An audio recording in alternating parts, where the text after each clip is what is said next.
национальной юрисдикции без поучений и вмешательства любых внешних сил. Et c'est le peuple, et seulement le peuple de Russie, qui est la source du pouvoir dans notre pays. Ses représentants, les partis parlementaires, malgré la concurrence qui existe entre eux, savent s'unir quand il s'agit d'intérêts nationaux de base. Pour la question de la sécurité et de la défense de notre patrie, cette atmosphère patriotique, cette proximité avec le peuple est toujours soutenue par la majorité des citoyens de notre pays. Nous le voyons aux élections et dans tous les sondages qui sont conduits. Car il n'y a pas d'alternative, car l'amour de la patrie est l'un des fondements de notre État et la valeur essentielle de notre société que nous observons dans les moments les plus critiques. Cette unité coûte cher et garantit que la Russie peut répondre aux défis les plus difficiles et peut traverser toutes les épreuves. Cela a toujours été le cas et ce sera le cas aujourd'hui.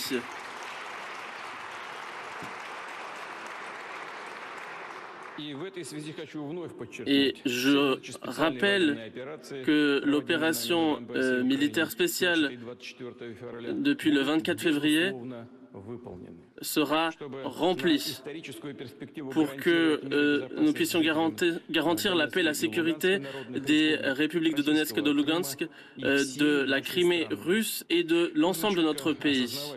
Il faut reconnaître que nos soldats, nos officiers ont pu empêcher une véritable menace.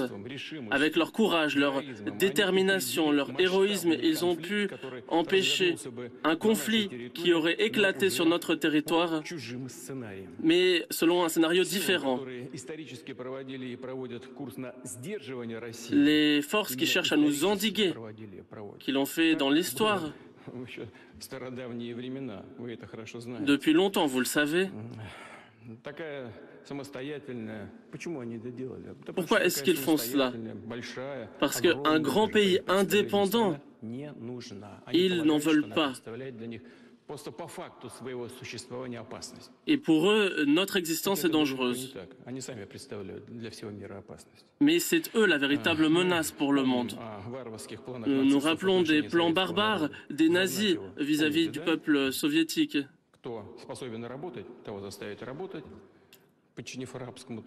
Ils forçaient les gens à travailler et ils les réduisaient à l'esclavage. Et tout cela se retrouve dans les documents. Ce sont des documents historiques. Nous nous en souvenons. Nous nous souvenons également que les États occidentaux, au début des années 90, des années 2000, ont encouragé les terroristes et les bandits internationaux dans le nord du Caucase. Ils ont spéculé sur les problèmes de notre passé,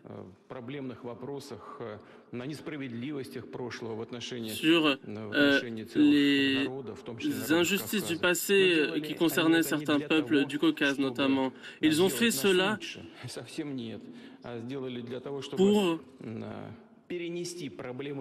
pour transférer les problèmes du passé dans notre histoire actuelle, afin de stimuler le séparatisme dans notre pays, pour démembrer notre pays. Voilà ce qu'ils voulaient faire. Pour nous mettre dos au mur.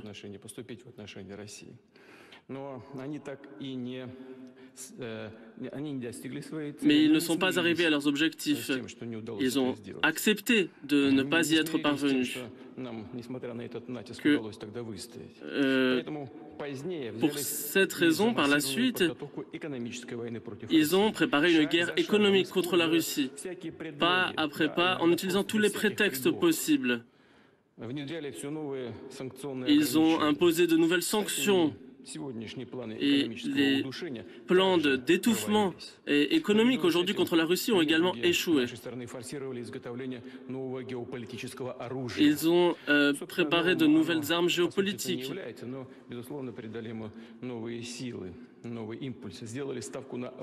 Ils ont cherché à s'appuyer sur la russophobie et le néonazisme. Ils ont transformé notre pays voisin en une anti-Russie.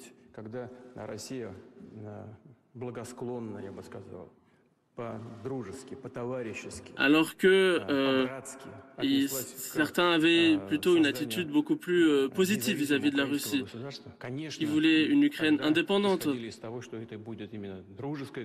Et nous attendions à trouver une Ukraine qui serait amicale, qui ne serait pas hostile, en créant un environnement plus concurrentiel pour leur développement.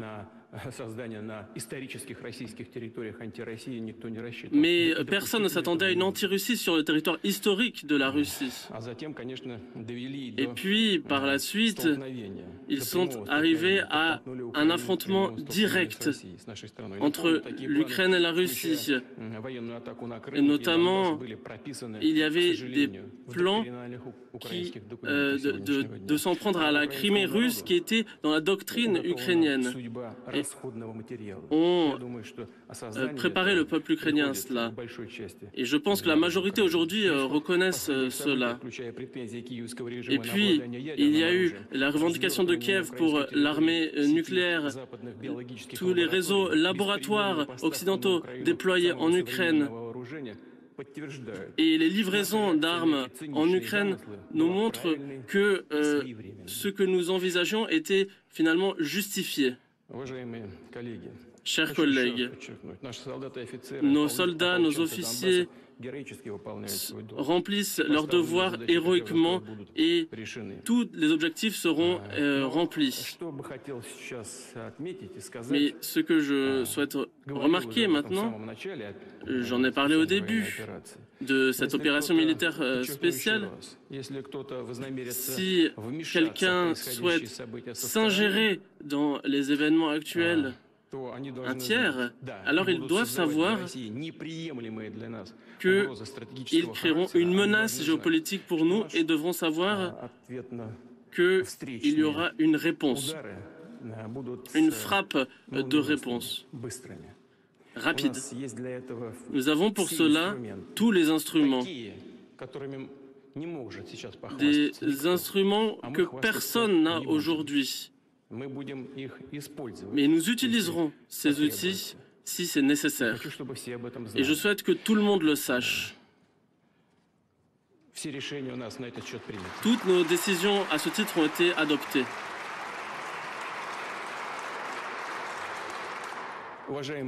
Chers collègues, je souhaite remercier toutes les fractions de la Douma et du Conseil de la Fédération pour leur solidarité et leur soutien, pour leur rapidité dont ils ont fait preuve dans leurs travaux pour coopérer. Les législations dans les régions devront, je le souhaite, je l'espère, travailler de manière aussi rapide et coordonner leurs activités aux différents niveaux des organes exécutifs. Parmi les mesures dont je parle, il y a un ensemble de mesures anti-sanctions qui ont été adoptées, des lois qui sont déjà passées par l'Assemblée parlementaire, l'Assemblée législative. Des décisions vont être adoptées pour indexer les pensions, toutes les allocations sociales, ainsi que les salaires et des spécialistes dans le secteur public. Il faut que tous les amendements et les mécanismes juridiques soient adoptés pour apporter une aide directe aux catégories les plus vulnérables des citoyens, les familles avec enfants, les personnes âgées. Les grands secteurs de l'économie, les industries stratégiques, les PME recevront une aide. Suite aux mesures difficiles dont j'ai parlé, que nous avons dû adopter, nous avons pu bloquer les premières frappes les plus destructrices, les sanctions visant notre pays, notre système bancaire, notre devise, le commerce, l'économie dans son ensemble ne se sont pas effondrés.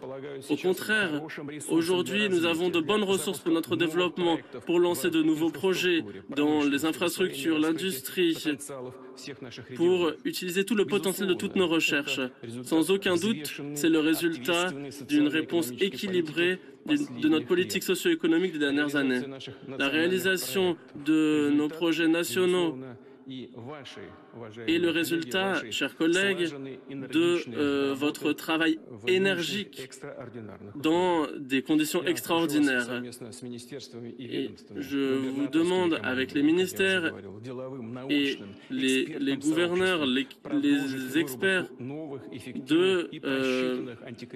d'élaborer de nouvelles mesures pour lutter contre la crise, renforcer le contrôle du Parlement depuis l'intérieur pour les décisions prises et de soutenir notre population. Pour cela, il faut assurer la stabilité de l'économie, du marché intérieur, de l'industrie, mais aussi renforcer notre souveraineté technologique et industrielle et notre leadership mondial. C'est tout à fait possible. Nous avons ce qui est nécessaire. Nous avons des écoles d'ingénieurs et la base scientifique nécessaire. Combien d'avions avons-nous produits? Les transporteurs aujourd'hui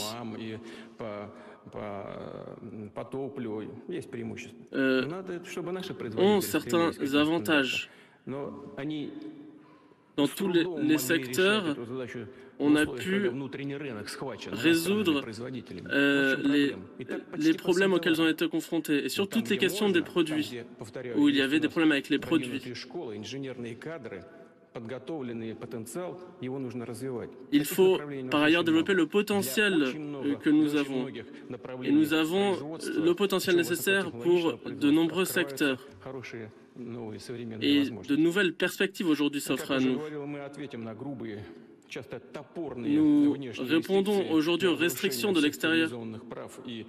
Notre réduction de nos droits et ces tentatives de nous isoler par davantage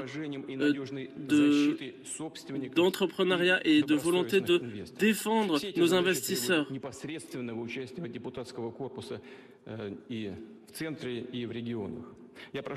À tous les niveaux du pouvoir. Nous allons travailler avec les municipalités, les ONG, les entreprises, les syndicats, les aider à répondre aux problèmes qui se poseront, leur apporter des mesures de soutien. Et j'ajoute que le parti Russie Unie a une responsabilité particulière. Mais je m'adresse à tous les partis parlementaires. Nous devons travailler dans la solidarité et je vous demande à tous d'être en contact direct avec les populations, par les électeurs. Peu importe finalement qui a remporté les élections, nous devons aider toutes les personnes et répondre si l'on vous demande de l'aide.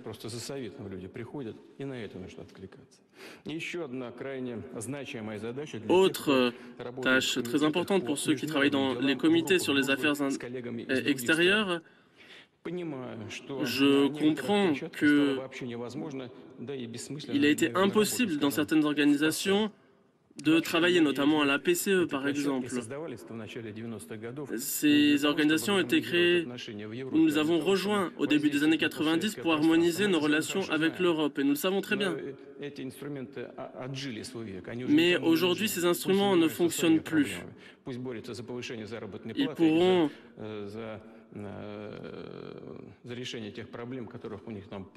se concentrer sur leurs problèmes, et ils en ont beaucoup. Et ça concerne aussi les droits de l'homme, le droit des femmes, etc., les inégalités des femmes sur le marché du travail. Il y a beaucoup de problèmes en Europe et aux États-Unis dans ce domaine. Il faut faire usage de tous les formats possibles pour la diplomatie parlementaire en Europe, en Asie, en Afrique, en Amérique, tous ceux qui restent. Les contacts directs sont toujours possibles. Il faut travailler avec eux pour défendre notre position et leur faire parvenir des informations sur la situation. On a parlé du fait qu'il fallait créer une base juridique suite à toutes les violations du droit humanitaire de la part des mercenaires néo-nazis. Et il y en a de plus en plus. Certains, nous les avons tués, d'autres ont été pris captifs, mais ces crimes doivent faire l'objet d'une évaluation juridique. Il faut comprendre toutes ces questions et au niveau international et au niveau parlementaire. J'ai parlé des tentatives de Kiev d'éliminer physiquement avec des attentats certains de nos journalistes.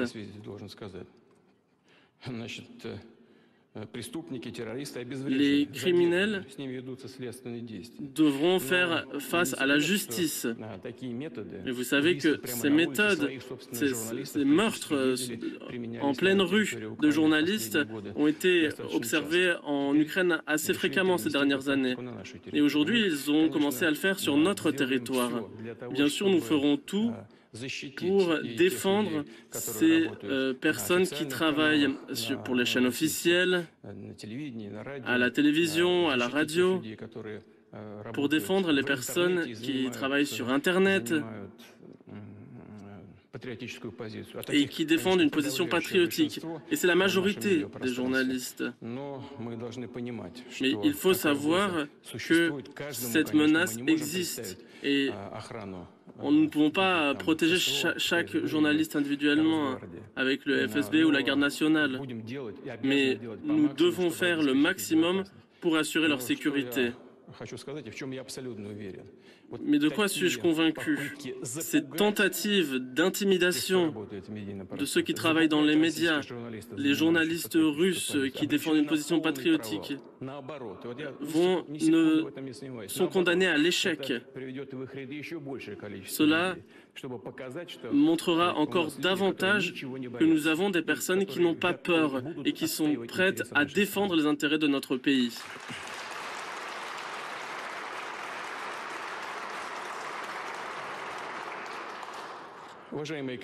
Chers collègues, dans votre ordre du jour, vous avez toute une série de missions à remplir. Je vous souhaite plein succès pour le travail à venir. Et je vous souhaite une belle journée de la victoire qui arrive bientôt. C'est toujours le courage qui vous inspirera et qui nous inspirera tous. Je vous remercie de votre attention. Merci.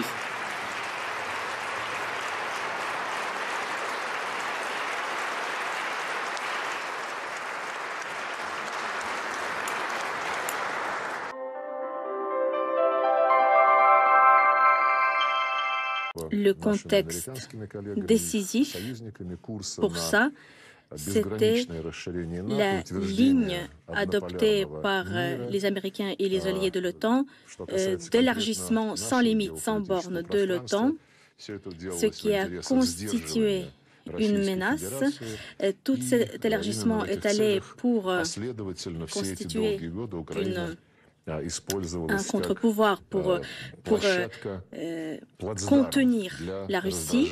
Et pendant toute cette période, les Alliés ont utilisé l'Ukraine comme un terrain pour irriter la Russie, par exemple, pour lutter contre la culture russe, en limitant les droits des russophones, pour aller à l'encontre des intérêts russes et en confortant l'idéologie et les pratiques nazis.